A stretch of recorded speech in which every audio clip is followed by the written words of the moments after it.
नमस्कार दोस्तों, किस्से कहानियों की दुनिया में आपका स्वागत है। आप सुन रहे हैं मुंशी प्रेमचंद की कहानी पूस की रात। कहानी पसंद आए तो वीडियो को लाइक कीजिए और चैनल को सब्सक्राइब कीजिए। तो आइए सुनते हैं। हल्कू ने आकर स्त्री से कहा, सहना आया है, लाओ जो रुपये रखे हैं उसे दे दूं, किसी तरह गला तो छूटे। मुन्नी झाड़ू लगा रही थी, पीछे फिर के बोली, 3 ही तो रुपए हैं, दे दोगे तो कंबल कहाँ से आवेगा? माघ पूस की रात हारे में कैसे कटेगी? उससे कह दो फसल पर दे देंगे, अभी नहीं है। हल्कू एक क्षण अनिश्चित दशा में खड़ा रहा। पूस सिर पे आ गया। कंबल के बिना हारे में रात को वह किसी तरह नहीं सो सकता। मगर सहना मानेगा नहीं, गुड़कियाँ जमावेगा, गालियाँ देगा। बला से जाड़े मरूंगा, बला तो सिर से टल जाएगी। यह सोचता हुआ वह अपनी स्त्री के समीप आ गया और खुशामद करके बोला, ला दे दे, बला तो छूटे, कंबल के लिए दूसरा उपाय सोचूंगा। मुन्नी उसके पास से दूर हट गई और आंखें तेराती हुई बोली, कर चुके दूसरा उपाय? जरा सुनो, कौन उपाय करोगे? कोई खैरात तो देगा नहीं कंबल? न जाने कितनी बाकी है जो किसी तरह चुकने में ही नहीं आती। मैं कहती हूँ तुम क्यों नहीं खेती छोड़ देते? मर मर कर काम करो, उपज तो बाकी में ही चली जाती है। चलो छुट्टी हुई, बाकी चुकाने के लिए ही तो हमारा जन्म हुआ है। पेट के लिए मजूरी करो। ऐसी खेती से बाज आए मैं रुपए न दूंगी। हल्कू उदास होकर बोला, तो क्या गालियाँ खाऊं? मुन्नी ने तड़प के कहा, गाली क्यों देगा? क्या उसका राज है? मगर ये कहने के साथ ही उसकी तनी हुई भौहें ढीली पड़ गई। हल्कू के उस वाक्य में जो कठोर सत्य था, मानो एक भीषण जंतु की भांति उसे घूर रहा था। उसने जाकर आले पर से रुपये निकाले और लाकर हल्कू के हाथ पे रख दिए। फिर बोली, तुम छोड़ दो अब किसे खेती करना। मजूरी में सुख से एक रोटी खाने को तो मिलेगी, किसी की धौंस तो न सहनी पड़ेगी। अच्छी खेती है, मजूरी करके लाओ, वह भी उसी में झोंक दो, उस पर धौंस भी खाओ। हल्कू ने रुपए लिए और इस तरह बाहर चला मानो अपना हृदय निकाल के देने जा रहा हो। उसने मजूरी से एक एक पैसा काट काट कर 3 रुपये कंबल के लिए जमा किए थे। वह आज निकले जा रहे थे। एक एक पग के साथ उसका मस्तक अपनी दीनता के भार से दबा जा रहा था। पूस की अंधेरी रात, आकाश पर तारे ठिठुरते हुए मालूम होते थे। हल्कू अपने खेत के किनारे ऊख के पत्तों की एक छतरी के नीचे बांस के खटोले पर अपनी पुरानी गाढ़े की चादर ओढ़े काँप रहा था। खाट के नीचे उसका संगी कुत्ता जबरा पेट में मुंह डाले सर्दी से कूँ कूँ कर रहा था। दोनों में से एक को भी नींद नहीं आती थी। हल्कू, क्यों जबरा, जाड़ा लगता है? कहता तो था घर में पुलाव पर लेटा रहे, तो यहाँ क्या लेने आए थे? अब खाओ ठंड। मैं क्या करूँ? जानते थे मैं यहाँ हलवा पूरी खाने आ रहा हूँ, दौड़े दौड़े आगे आगे चले आए। अब रो नानी के नाम को। जबरा ने पड़े पड़े दूम हिलाई और अपनी कू कू को दीर्घ बनाता हुआ एक बार जमाई लेके चुप हो गया। उसकी स्वान बुद्धि ने शायद ताड़ लिया, स्वामी को मेरी कू कू से नींद नहीं आ रही है। हल्कू ने हाथ निकालकर जबरा की ठंडी पीठ पे सलाते हुए कहा, कल से मत आना मेरे साथ, नहीं तो ठंडे हो जाओगे। यह रान पछुआ न जाने कहाँ से बर्फ लिए आ रही है।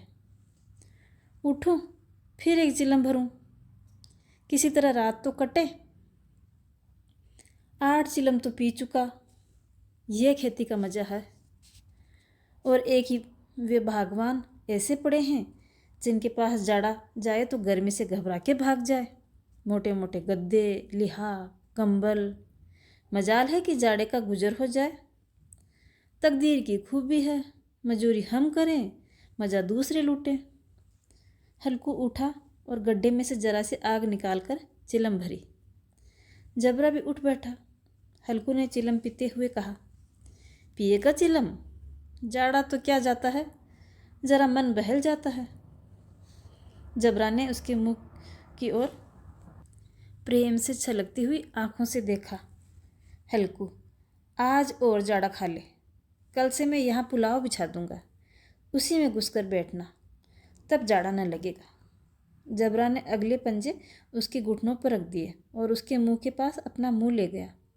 हल्कू को उसकी गर्म सांस महसूस हुई।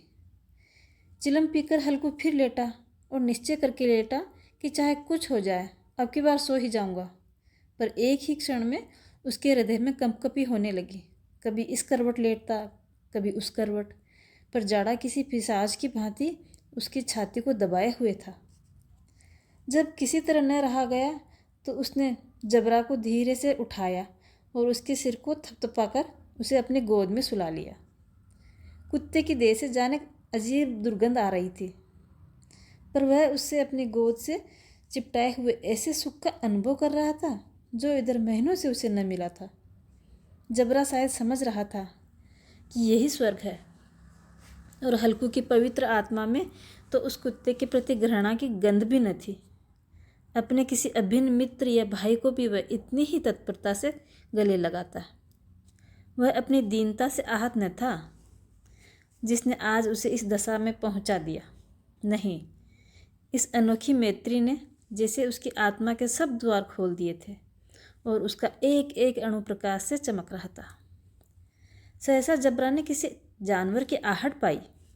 इस विशेष आत्मीयता ने उसमें एक नई स्फूर्ति पैदा कर दी थी जो हवा के ठंडे झोंकों को तुच्छ समझती थी। वह झटपट उठा और छतरी के बाहर आकर भौंकने लगा। हल्कू ने उसे कई बार चुमकार के बुलाया, पर वह उसके पास न आया।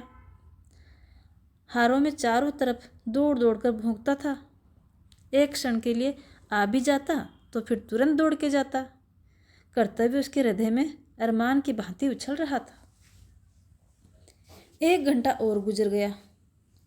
रात ने शीत को हवा से धधका धधका कर और शुरू कर दिया था। हल्कू उठ बैठा और दोनों घुटनों को छाती में मिलाकर सिर को उसमें छिपा लिया। फिर भी ठंड कम न हुई। ऐसा जान पड़ता था सारा रक्त जम जाएगा। धमनियों में रक्त की जगह हिम बह रहा है। उसने झुककर आकाश की ओर देखा। अभी कितनी रात बाकी है। सप्तऋषि अभी आकाश में आधे भी नहीं चढ़े। ऊपर आ जाएंगे तब कहीं सवेरा होगा। अभी पहर भर से रात बाकी है। हल्कू के खेत में कोई एक गोली के टप्पे पर आमों का बाग था। पतझड़ शुरू हो गई थी। बाग में पत्तियों का ढेर लगा हुआ था। हल्कू ने सोचा चलकर पत्तियां बटोरूं और उनमें आग जलाकर थोड़ी देर ताप लूं। रात को कोई मुझे पत्तियां बटोरते देखेगा तो समझेगा कोई भूत है, कोई जानेगा कोई जानवर छिपा बैठा है। मगर अब तो यहाँ सर्दी में बैठा नहीं रह जाता, चलना ही होगा। उसने पास के अरहर के खेत में से जाकर कुछ पौधे उखाड़े और उनका एक झाड़ू बना लिया और हाथ में सुलगता हुआ उपला लिए बगीचे की तरफ चला गया। जबरा भी उसके पीछे पीछे दुम हिलाता हुआ चला गया। हल्कू ने कहा, अब तो नहीं रहा जाता जबरू, चलो बगीचे में पत्तियां बटोर कर तापेंगे। टाटे हो जाएंगे तो फिर आके सो जाएंगे। अभी तो रात बहुत है। जबरा ने कू कू करके सहमति प्रकट की और आगे आगे बगीचे की ओर चल दिया। बगीचे में खूब अंधेरा छाया हुआ था और अंधकार में निर्दय पवन पत्तियों को कुचलता हुआ चलता हुआ महसूस होता था। वृक्षों में ओस की बूंदें टपक टपक के नीचे गिर रही थी। एकाएक झोंका मेहंदी के फूलों की खुशबू लिए हुए आया। हल्कू ने कहा, कैसी अच्छी महक आई रे जबरू, तुम्हारी नाक में भी सुगंध आई क्या? जबरा को वहीं जमीन पर एक हड्डी पड़ी हुई मिल गई। उसे चिचोड़ चिचोड़ के खाने लगा। हल्कू ने आग जमीन पर रख दी और पत्तियां बटोरने लगा। जरा देर में पत्तियों का ढेर लग गया। हाथ ठिठुरे जाते थे, नंगे पांव गले जाते थे और वह पत्तियों का पहाड़ खड़ा करने में लगा हुआ था। इसी अलाव में वह ठंड को जलाकर भस्म कर देगा। थोड़ी देर में अलाव जल उठा। उसकी लो ऊपर वाले वृक्षों की पत्तियों को छू छू कर भागने लगी। उस स्थिर प्रकाश में बगीचे के विशाल वृक्ष ऐसे मालूम होते थे मानो उस अथाह अंधकार को अपने सिरों पे संभाले हुए हों।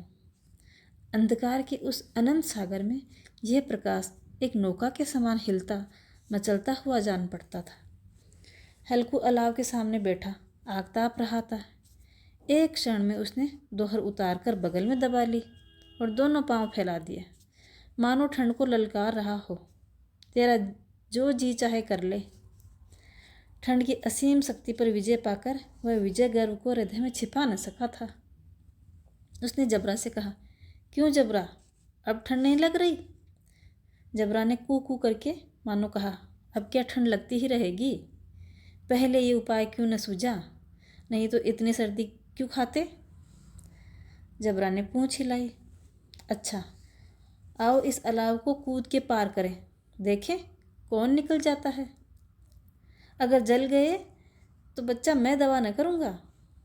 जबरा ने उस अग्नि राशि की ओर कातर नेत्रों से देखा। मुन्नी से कल न कह देना, नहीं तो वो लड़ाई करेगी। ये कहता हुआ वह उछला और अलाव के दूसरी तरफ कूद पड़ा। पैरों में जरा सी लपटें लगी, पर वह कोई बात नहीं। जबरा आग के इर्द गिर्द घूम के ही पास आके खड़ा हो गया। हल्कू ने कहा, चलो चलो, इसकी यही सही, ऊपर से कूद के आओ। वह फिर कूदा और अलाव के उस पार चला गया। पत्तियां जल चुकी थी। बगीचे में फिर अंधेरा छा गया। राख के नीचे कुछ कुछ आग बाकी थी, जो हवा का झोंका आ जाने पर जरा जाग उठती थी, पर एक क्षण में फिर आंखें बंद कर लेती थी। हल्कू ने फिर चादर ओढ़ ली और गर्म राख के पास बैठ गया और बैठे बैठे एक गीत गुनगुनाने लगा। उसके बदन में गर्मी आ गई थी, पर ज्यों ज्यों शीत बढ़ती जाती थी उसे आलस से दबाने लगा। जबरा जोर से भूंक भूंक कर खेत की ओर भागा। हल्कू को ऐसा मालूम हुआ कि जानवरों का एक झुंड उसके खेत में आ गया। शायद नील गायों का झुंड था। उनके कूदने दौड़ने की आवाज़ें साफ कानों में आ रही थी। फिर ऐसा मालूम हुआ कि वे खेत में चर रही हैं। उनके चबाने की आवाज़ें चर चर करके सुनाई देने लगी। उसने दिल में कहा, नहीं, जबरा के होते कोई जानवर खेत में नहीं आ सकता। जबरा उसे नोच ही डालेगा।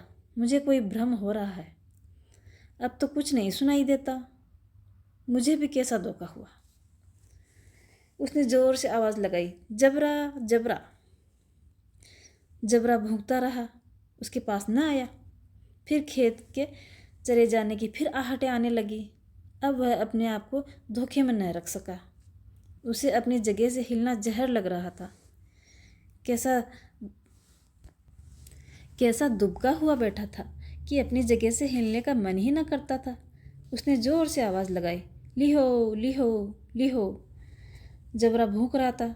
जानवर खेत चर रहे थे। फसल तैयार है। कैसी अच्छी खेती थी, पर ये दुष्ट जानवर उसका सर्वनाश किए डालते हैं।